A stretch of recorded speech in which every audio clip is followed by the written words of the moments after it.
Welcome to One More Chapter, where we read calming stories to clear the mind and relax the body into restful sleep. Sometimes, all it takes is just one more chapter. In tonight's story, we will be reading a gentle tale called The Midnight Bookshop on Thistle Lane, a quiet journey into a hidden world that appears only in the hush of rain and the folds of dreams. This is a story about memories that whisper, books that remember, and a wandering soul who finds comfort between the pages of what was almost forgotten. Before we begin, let's take a moment to ease your body and mind. Wherever you are, whether tucked beneath warm covers or resting in your favorite chair, allow your body to soften. Take a deep breath in and exhale slowly. Let's do that again. Inhale gently, hold for a moment, and release. With each breath, imagine tension slipping out of your shoulders, your hands, your chest. Feel your eyes grow heavier, your thoughts quieter. Let the world outside your skin fall away and bring your attention inward, where quiet stories wait to be read. Now, as the rain begins to fall softly in your imagination, we'll step together through the door of the Midnight Bookshop, where memories curl on high shelves and gentle voices guide the way. Our story begins, the rain stitched silver needles through the night, prickling the surface of quiet Thistle Lane. Cobblestones glistened under gas lamp halos, and water chimed in gutters like faraway bells. Elias Grant stood beneath the awning of an antique hatter's shop. Collar turned up, suitcase damp, insomnia buzzing inside his skull like a gnat that refused swatting. He exhaled, watching breath mingle with the mist. Every window on the lane was dark until he saw it. A single doorway, half a block north, shimmered where nothing had been moments earlier. Light pooled beneath the door, a soft candle glow that rippled across wet stone. The sign above read, in elegant gold script worn by time and weather, "The Midnight Bookshop." His heart nudged him forward. "Just a mirage," he muttered, voice scratchy from hours without rest. "Or a refuge," answered a delicate alto from somewhere close. Elias blinked. No one stood near. Rain hissed. Lamplight flickered. The doorway waited. He walked, suitcase thumping. As he approached, a silver-eyed cat appeared on the stoop, tail looping like a lazy question mark. "Evening," Elias whispered. The cat blinked once, turned, and pawed the door. The bell above chimed, soft, crystalline, and the door swung inward.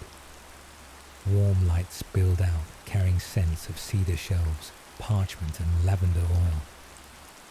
Elias hesitated. A woman stepped into view behind a polished oak counter. She wore a deep green waistcoat, a brass key on a chain at her throat, and an unreadable smile. "Come in out of the rain," she said. Her voice matched the earlier alto. Elias glanced behind, Thistle Lane empty, puddles trembling. He crossed the threshold.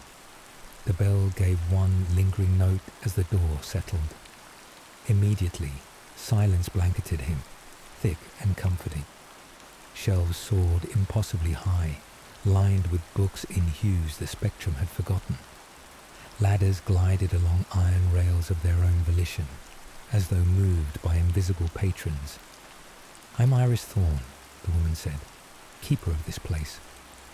"Elias Grant," he replied, "translator by trade, sleepless by condition." Iris's smile flickered with sympathy. "Insomnia carries heavy pages. Perhaps you'll find lighter ones here." Elias set his suitcase beside an armchair upholstered in the midnight blue velvet. "I'm drawn to the unusual," he admitted, eyes following a ladder that stopped, reversed, climbed again. "Yet this shop wasn't here an hour ago." "It never is until the storm insists," Iris said. The rain calls us into being. A log in the hearth cracked, casting amber across her face. Elias felt warmth seep through his damp coat, loosening stiff shoulders. The silver-eyed cat leapt onto the counter and settled like a living paperweight. Iris stroked its back. Morrow keeps time for us. Time, Elias echoed. You'll see. She gestured toward a stack of leather-bound volumes. Choose one. The shelves know what every soul seeks. Elias approached. Titles shimmered, letters rearranging beneath his gaze. One spine glowed a faint blue. When forest paths were endless, he tugged it free. The leather warmed in his palm, pulse matching his.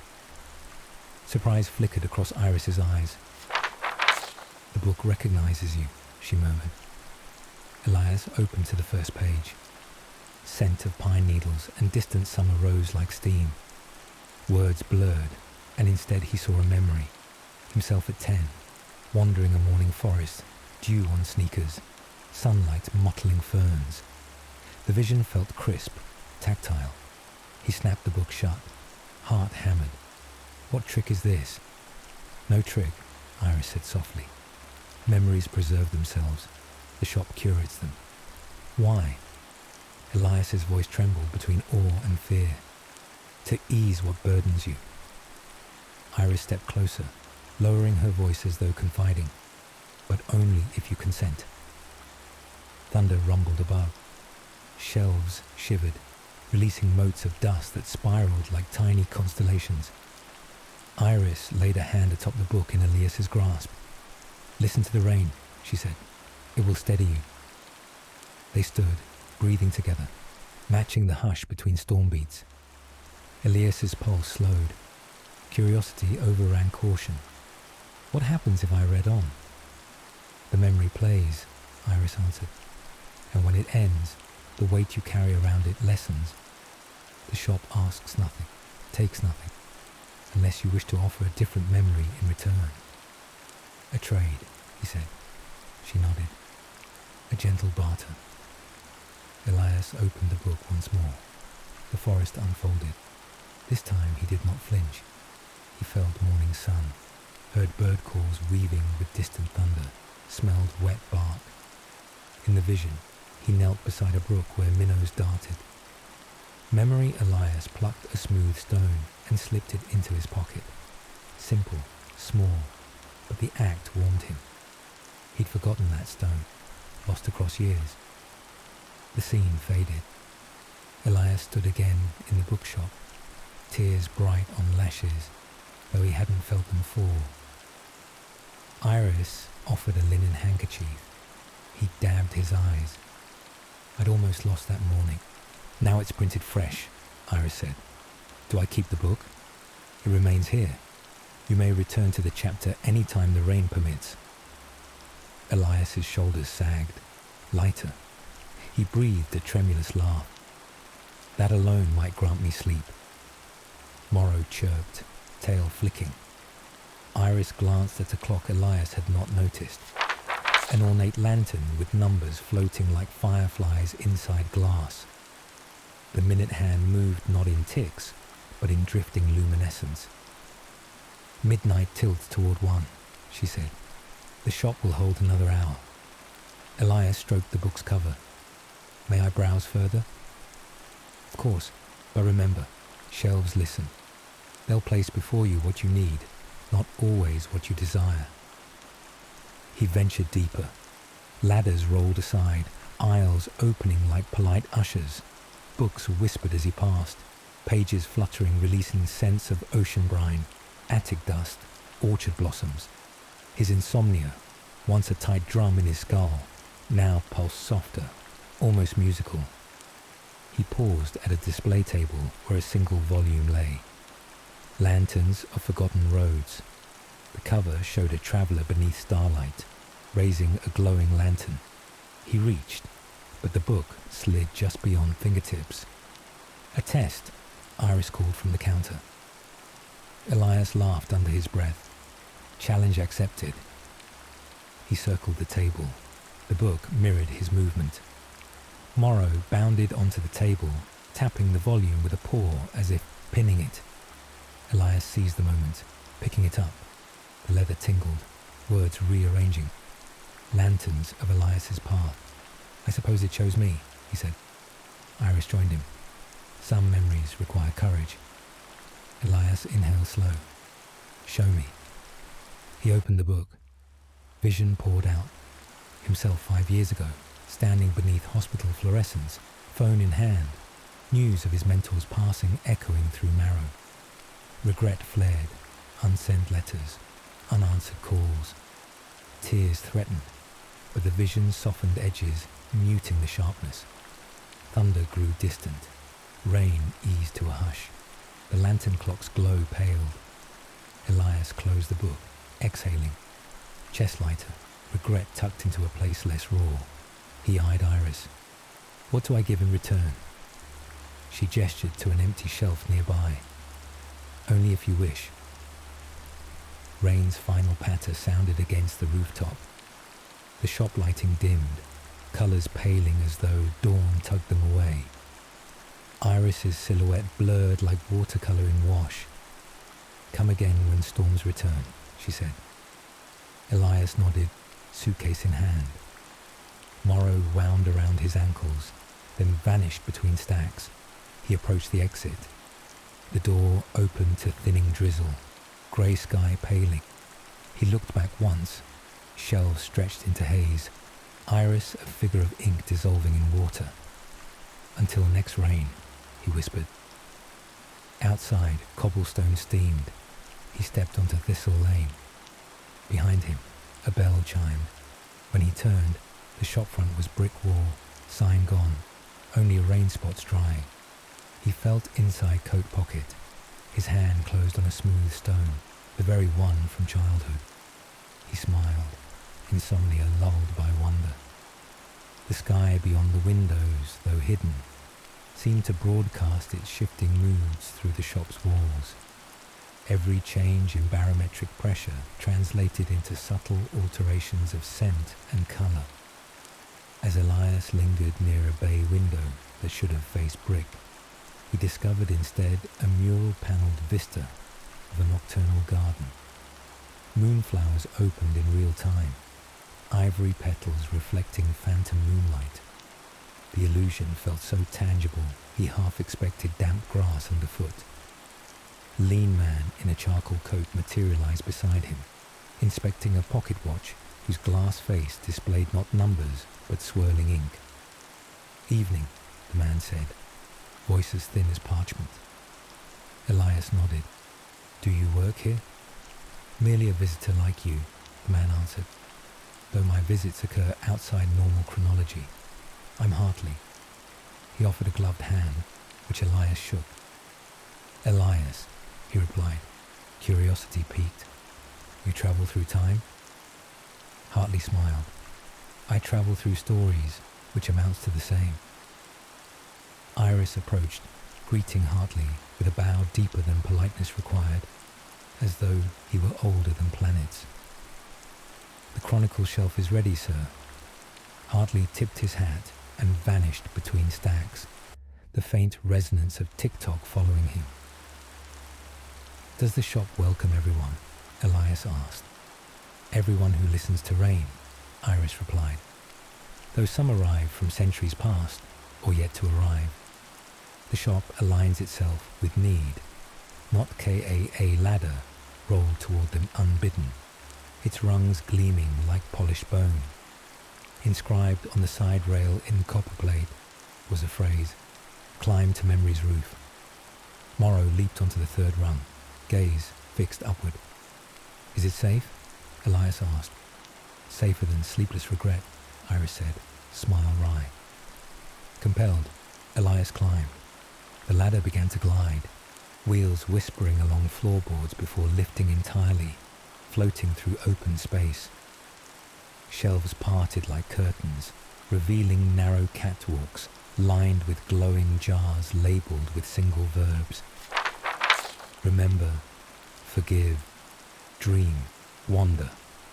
Each jar held swirling light, firefly bright. At the terminus of the ride, the ladder eased against a platform. Elias stepped off onto planks that felt buoyant, like walking on nighttime clouds. Here, books were bound in pale vellum and stitched with silver thread, unmarked by title. "These are blank," he said. "They wait for unwritten nights." Iris's voice floated from below, echoing up the shaft of air. "When you sleep, your mind may scribble here." He ran a hand over a cover, flower soft. A tingle skidded through fingertips, as though the book recognized hope's flavor. He placed it back gently. Morrow mewed. Elias found a narrow staircase descending, spiraling between stacks. Each step chimed faintly, a musical scale in reverse, guiding him downward until he emerged in a gallery of clocks. Grandfather clocks, mantel clocks, pocket watches, hourglasses, devices of oak, brass, quartz, sand, and shadow. None agreed on the hour. Each ticked in patient disharmony, like a choir of breathing sleepers. A woman stood in the center, cloaked in mist. Translucent, not wholly solid. Her gown merged with vapors, giving her the look of sculpture in progress. She glanced up. "I am Pluvia," she said, voice layered like ripples in a pond. "I tend the clocks." Elias bowed involuntarily. "Why so many?" "To remind dreamers that time is soft as water," Pluvia answered.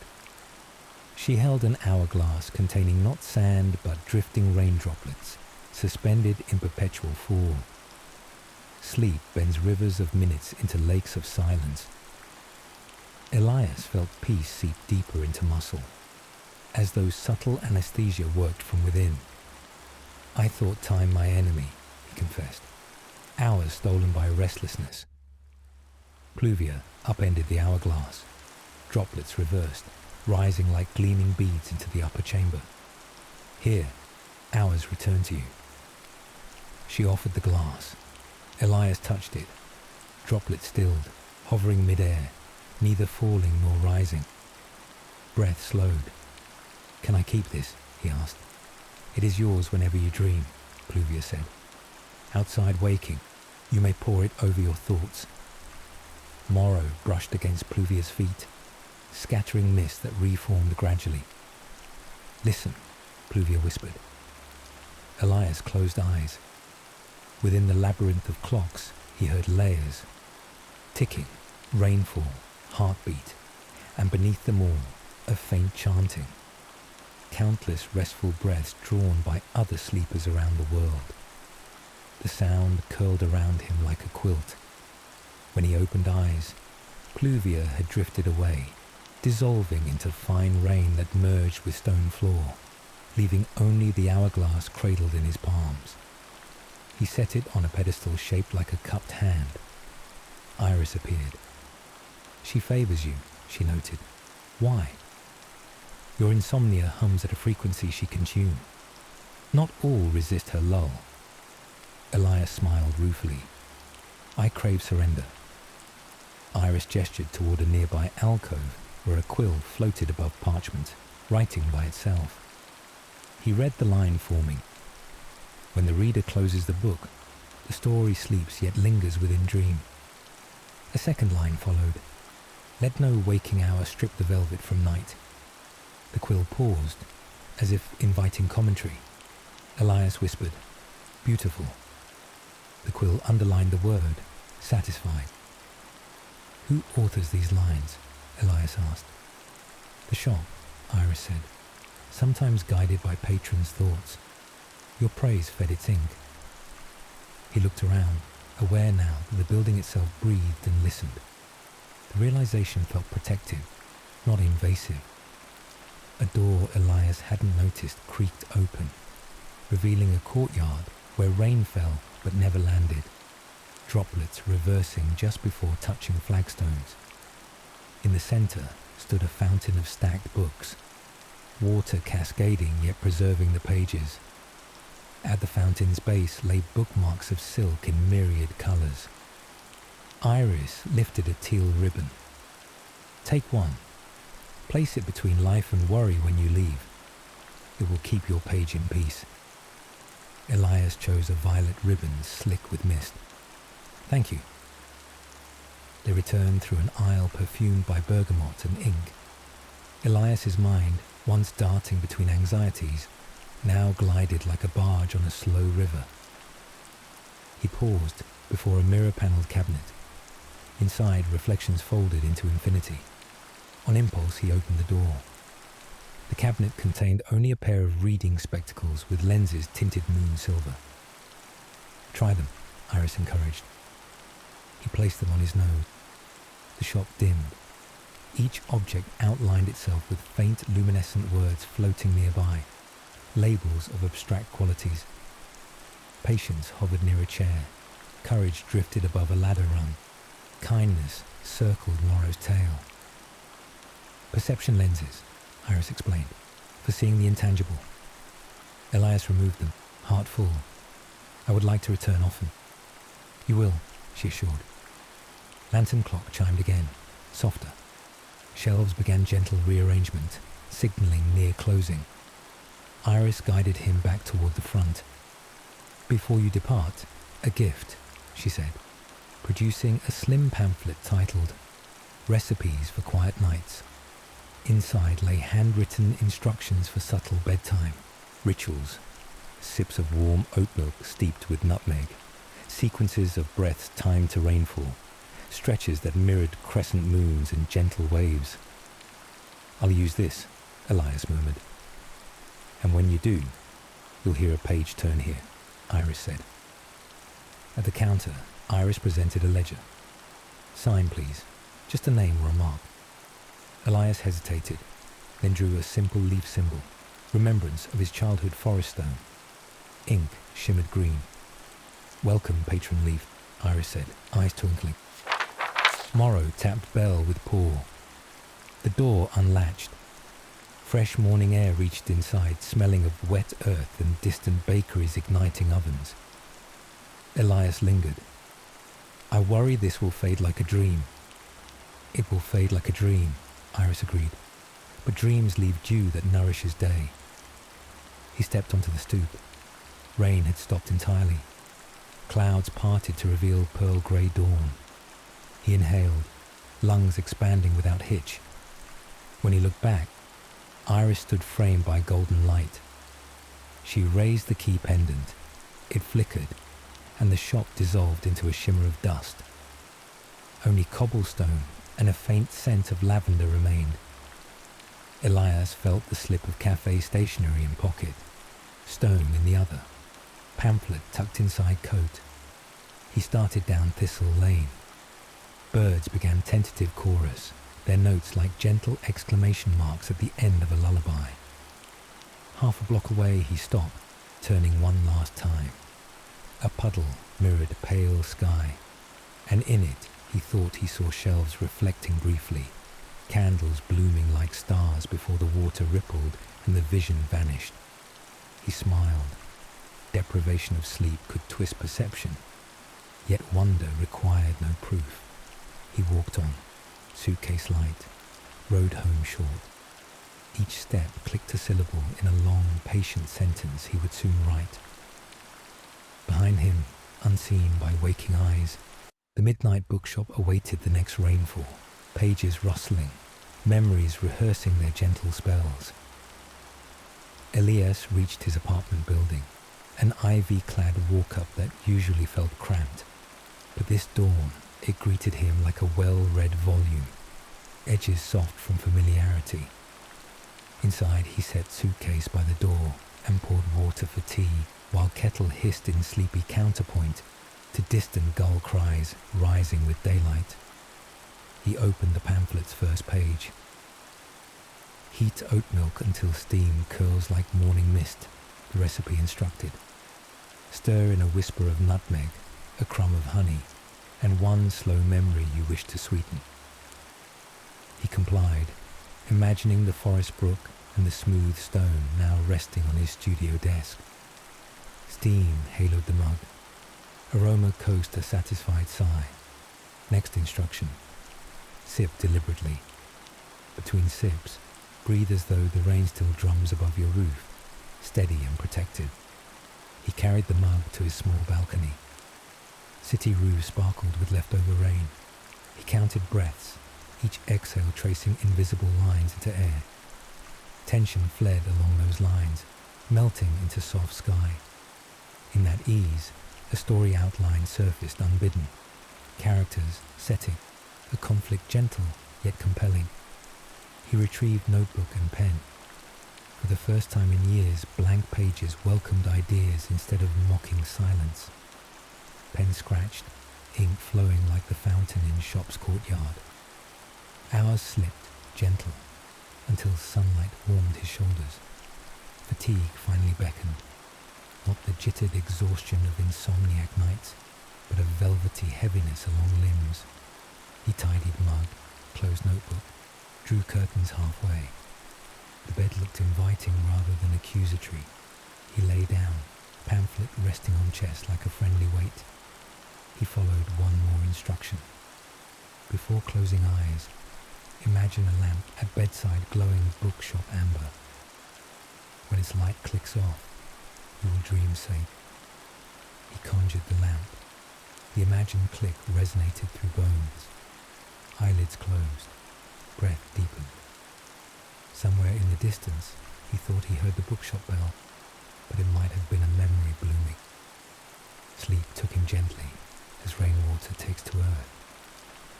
Hours later, mid-afternoon sunlight played across curtains. Elias woke, rested, mind clear. He stretched, marveling at absence of morning fog in head. The pamphlet lay beside him, pages turning slightly in fan breeze as though reading themselves. He rose, brewed coffee, and opened laptop. Fingers hovered over keys, then danced.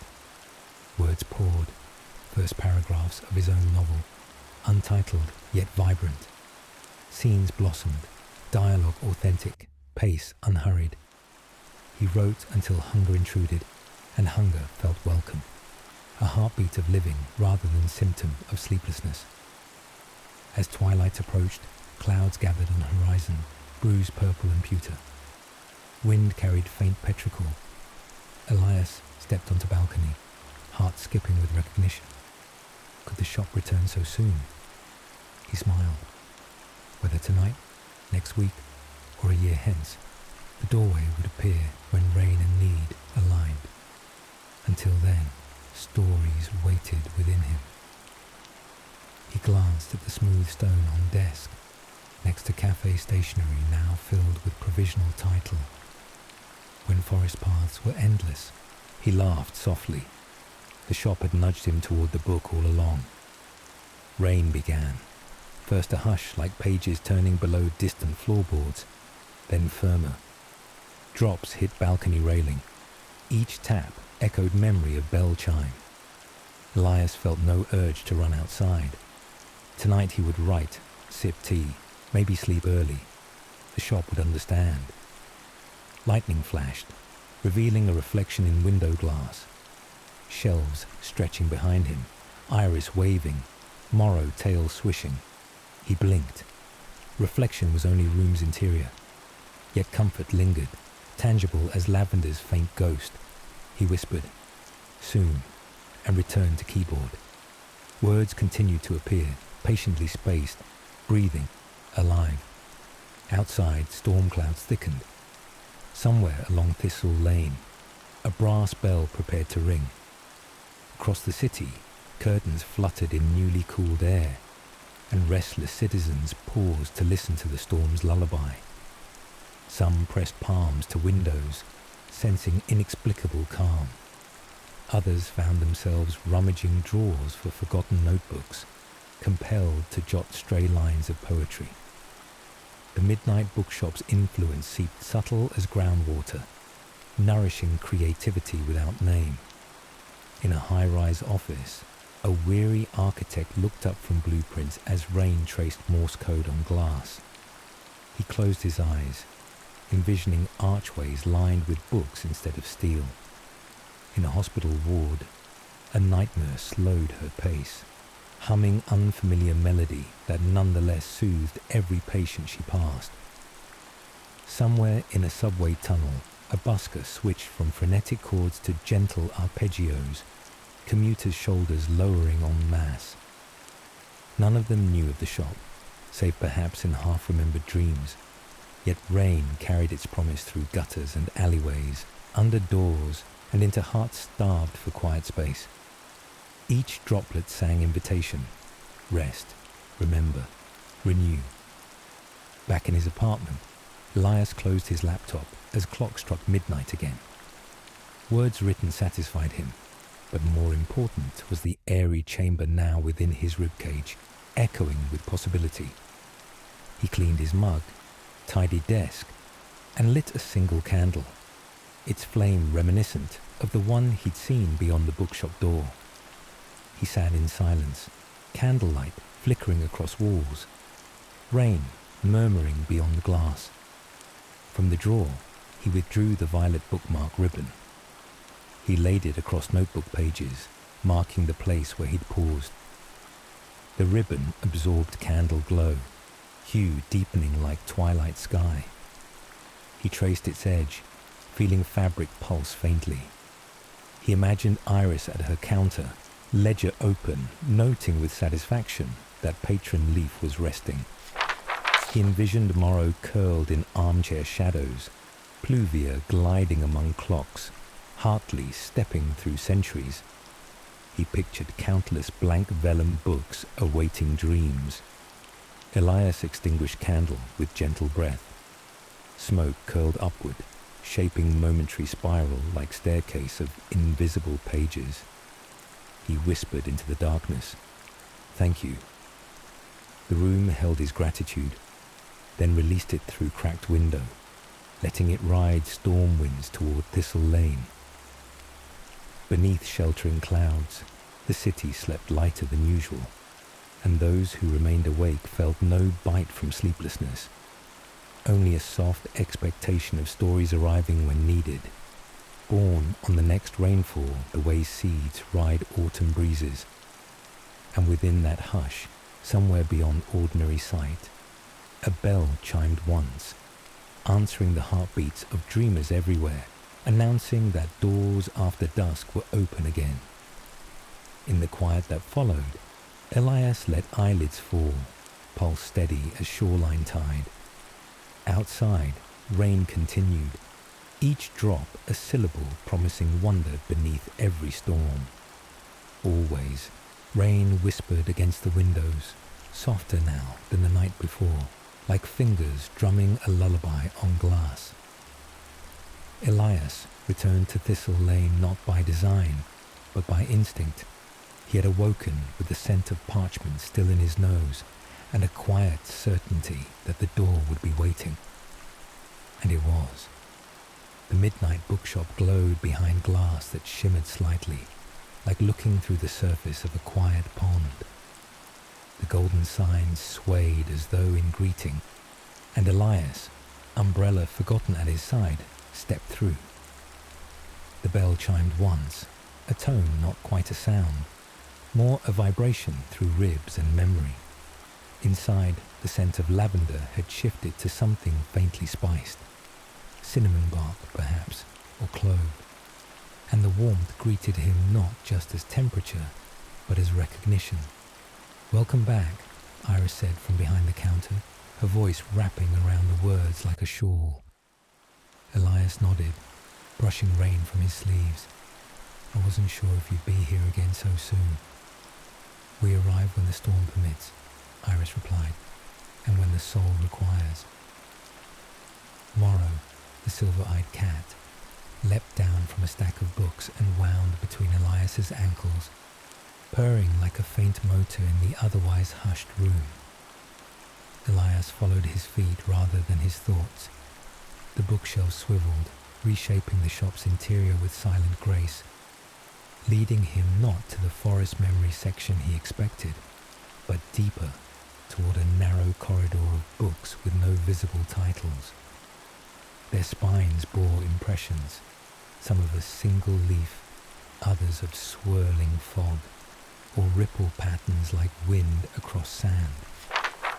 "These are not written in ink," Iris said from behind him, voice quieter now. "They're pressed from memory." Elias paused before one with a spine of woven texture, almost like canvas. His fingers brushed it. A faint warmth answered. He pulled it free.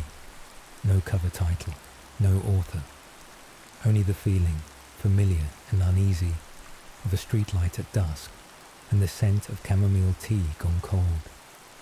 The moment he opened it, the room tilted, gently, without threat. He was no longer in the bookshop, but in his old university dormitory. Fluorescent lighting buzzed overhead, piles of books on a desk he hadn't seen in 12 years. A mug, his mug, half drunk and cooling. On the bed, a letter, unopened. His fingers itched.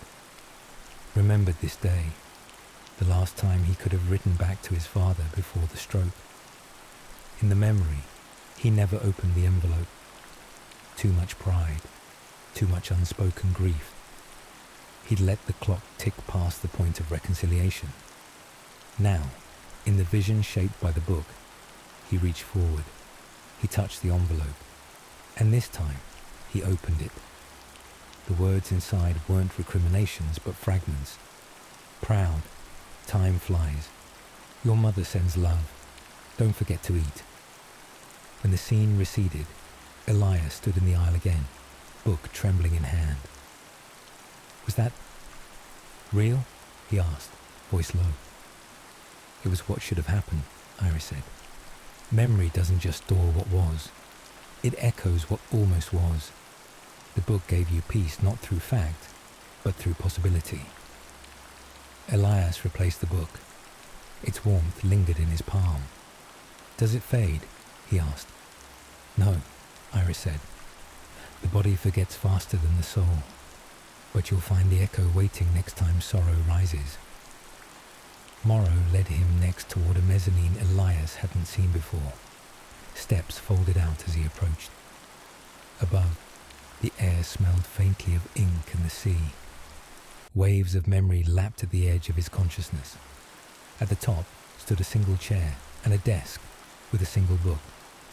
This one bore a title in Elias's own handwriting. "Letters Unsent." He opened the first page. Blank. Iris, appearing beside him as quietly as the fog, offered a pen. "This one is for writing what you never said. It will not be read by others, but it will be heard." Elias stared at the page. Words rose inside, not loud, but sure. He began to write. He didn't rush. There was no need. The bookshop clock ticked without demanding anything. He wrote for a long time. When he finished, the ink dried instantly, disappearing into the paper like dew. He closed the book. Iris nodded, her expression unreadable but kind. "That's one less weight to carry." Elias exhaled. He hadn't realized how tight his chest had been. "Can I?" he began, then faltered. Iris finished for him. "Yes, you may return. The shelves remember." As he descended the steps, Morrow circled around his ankles once more and then leapt up onto a shelf, curling around a glowing book that purred as if alive. At the door, Elias hesitated. Rain still fell, but gently, almost playfully. "Will it be the same next time?" he asked. "No," Iris said, "but it will be exactly what you need." He stepped out, feeling lighter, not in body, but in being. The door closed behind him with a sound like the last page of a story folding shut. Above him, the sign still gleamed faintly. Then, as he turned the corner, it was gone. The rain returned 3 nights later, not as a downpour, but as a quiet companion, steady, soft, like a friend walking beside you in silence. Elias had been reading in bed, a novel whose characters he couldn't follow anymore, not since he'd found better stories beneath Thistle Lane. The moment he heard that rhythm against his windowsill, he stood. No coat, no umbrella. He needed no invitation. The bookshop door opened before he touched it. The bell above greeted him not with its usual singular note, but with a series of gentle chimes, like it was humming to itself. Inside, the air was different, still warm, still safe, but now it carried the scent of damp leaves and old ink. Something shimmered along the shop's spine. A hallway he hadn't seen before now stretched toward a windowed chamber at the far end. Iris wasn't at the counter this time. Morrow, however, waited at his usual perch, tail coiled neatly, eyes alert. He leapt down and padded silently ahead. Elias followed. The hallway led to a conservatory unlike any he'd ever imagined.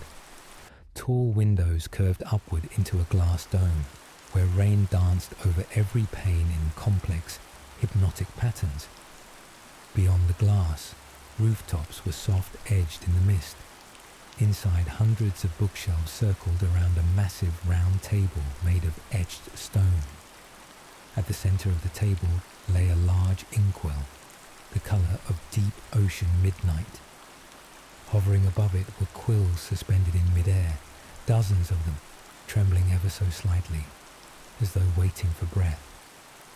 Iris emerged from a shadowed corner, cloak dusted with silver droplets.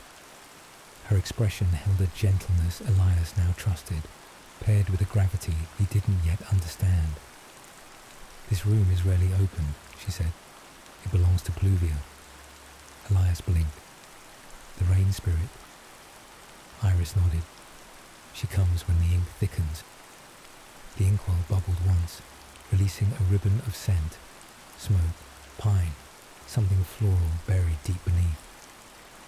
A chill climbed Elias's spine. "I'm not sure what that means," he admitted. A new voice spoke, not loud, but present enough to stop thought. "It means something unsaid is swelling inside you, and it wishes to become written." A woman stepped through the far arch, not walking exactly, gliding. Her gown was the shade of wet slate. Her hair floated like submerged kelp, and her eyes, they were storm clouds holding back lightning. "Pluvia," Iris said simply. The rain seemed to respond to her name, tapping louder, then softer, like an audience drawing breath. Elias bowed his head, though he didn't know why. Pluvia regarded him as if he were a misplaced word in a long-forgotten poem. "You've tasted the past, and you've begun to reshape your regrets." He nodded, unsure. "I've written what I hadn't said, but not what you've refused to feel." Morrow jumped onto the stone table and circled the inkwell. The quills above vibrated with sudden motion. Pluvia raised a hand. "Take one. Dip it. Write without thinking." Elias hesitated, then reached for a quill. Its feather was soft, but the stem thrummed like distant thunder. He dipped it into the inkwell. Ink climbed the nib like ivy, ready before he touched parchment. His hand moved. The words came, not as thoughts, but as memories he'd locked beneath reason. The way his hands had trembled after hearing his mentor's name whispered in a hospital hallway. The time he'd deleted a love letter half written. The sound of a clock ticking while he sat silent beside his mother in her final days. He didn't look at what he wrote. He only felt. When the quill stilled, Pluvia stepped forward. She placed her hand above the parchment. The ink lifted in shimmering tendrils and vanished into her palm. "I will keep it," she said. "Safe. Software. It will not haunt you, but it will not be lost." Elias breathed deep. His chest rose without resistance. Pluvia smiled, not with her mouth, but with the curve of her rain-veined hands. "You have more to write, but not all at once." She turned and vanished into mist, the way a memory leaves and when you stop chasing it. Iris touched Elias's shoulder. "You did well." He glanced down. The parchment was blank again, but lighter, as if unburdened. As they left the conservatory, the rain lightened too, drifting now like fog. Back in the main room, Elias spotted a new book on a shelf. Ink between raindrops. He touched it. It was still warm. It was thunder that woke Elias this time. Not sharp or sudden, but a low, continuous rumble like an old organ warming beneath cathedral arches. He sat up in bed, heart strangely calm, and reached for the violet ribbon he now kept tucked in his notebook. The rain outside wasn't heavy. It was thoughtful, steady, and for Elias, it was invitation. By now, the walk to Thistle Lane felt ritualistic. He didn't rush. The cobblestones beneath his shoes felt like stepping stones across a river of memory, each one holding the imprint of a dreamer who had come before. Tonight, the bookshop's door was already ajar. No bell, no formal entry, just warmth spilling from the crack, promising pages. Inside, the air was hushed. Morrow didn't greet him immediately. Iris wasn't at the counter. The shop had stilled. It wasn't absence.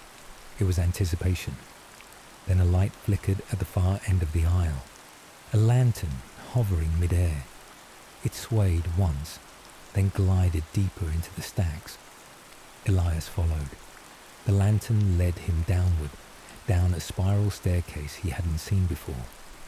The walls curved tighter, shelves narrowing, until the books they held no longer had covers, only loosely bound parchment with faint ink markings that shifted like mist. At the bottom, a stone room, round, shelves carved into the walls like fossil rings, and at the center, a lantern on a pedestal. This one was different. Unlike the floating beacon that led him, this lantern burned steady. Inside, instead of a flame, there was a single word: loss. Elias stepped closer. The air tasted like old smoke and dried ink. From the shadowed edge of the room, Iris emerged. Her cloak was darker tonight, as though dipped in the same ink he'd used in Pluvia's chamber. "This is where lost titles go," she said. "Books whose names were forgotten. Stories abandoned before they were ever told." Elias looked around. The titles on the shelves were faint impressions, some scratched out, some never written. He whispered, "Why bring me here?" Iris met his eyes. "Because one of these books is yours." A silence opened between them, not awkward, sacred. Elias turned to the shelves. Slowly, reverently, he moved his hand across spines of velvet, paper, bark. None called to him, until one did. A tiny volume, wrapped in soft grey linen. When he touched it, the lantern's word changed. It now glowed. Regret. He opened the book. Blank. Then one line appeared in ink as fine as spider silk. "You promised her you'd try." His breath caught. A promise made long ago to someone who had once trusted him, perhaps even loved him, but whom he'd let drift away. Iris stood beside him, but did not speak. Another line appeared beneath the first. "And you never did." Elias closed the book. The lantern dimmed. "I don't want to rewrite it," he said quietly. "You don't have to," Iris replied. "But you can title it. You can give it a place." Elias considered. Then, with fingertip, he traced 2 words on the book's linen cover. "Almost loved." The lantern brightened, not blinding, but warm. The kind of glow that reveals rather than burns. The word inside it changed again. Acceptance. Iris gestured to a new shelf. The book in his hand floated there, placed by invisible fingers between once and closure. "You've titled something you feared," she said. "Now it has a home." Morrow arrived at last, curling at Elias's feet. The cat purred like a punctuation mark. Elias knelt and scratched behind one silvery ear. "Do all of these books belong to people?" Iris nodded. "Every person has a few untitled volumes in their soul. Some stay unnamed forever. Others find their words. And the lantern? It reveals the truth you are ready to name. Elias looked around the room. Hundreds of books. Untitled, half-titled, mistitled. Then he turned toward Iris. Is this why the shop exists? She considered before answering. It exists so people can know themselves better, one page at a time. The lantern flickered once more, then dimmed, returning the room to quiet. Morrow stood. The way back up was clear now. Elias followed, leaving the room of lost titles behind, but no longer carrying the weight of unnamed chapters. The last time Elias arrived at the midnight bookshop, the sky was already lightening. Pale silver washed the clouds, and birds, early, cautious, chattered softly. The rain was not falling anymore. It had become mist, the kind that floats rather than drops, the kind that carries silence in its folds. The shop was not glowing. The door was not open. For a moment, he thought it had gone. Then he saw it. One window, high and narrow, flickered faintly. Not a light, but a reflection, a glint. He stepped forward. The bell didn't ring when he opened the door. Inside the shop was dim, quiet in a different way, a waiting way.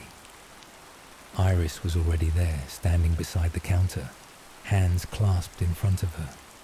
She looked less like a guardian tonight, and more like someone letting go. Elias, she said. Is this the end? He asked. She gave a small smile. Of what? He thought. The shop. No, she said gently. Only your part in it, for now. The books didn't shift as he walked past. They rested. Shelves stood still. The air was soft and filled with pages that were already read. Pluvia appeared from a side aisle, less mist than usual, her form more defined, her voice firmer.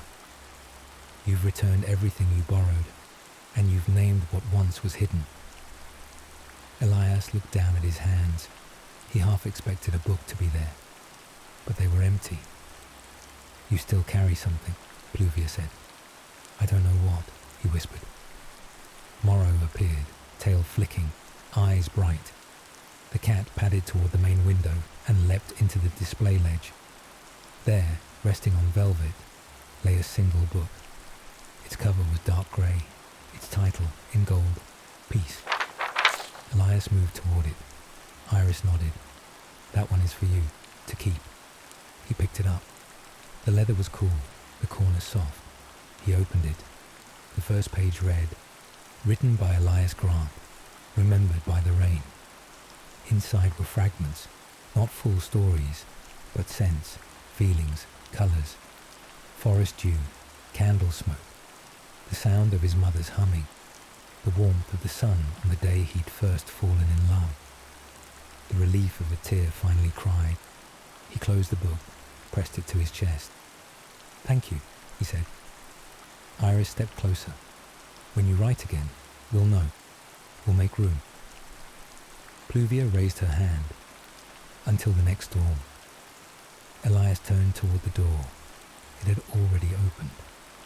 The world outside was not the same, though it had changed only in him. He stepped through. Behind him, the door closed without a sound. No bell, no wind. Just the mist giving way to dawn.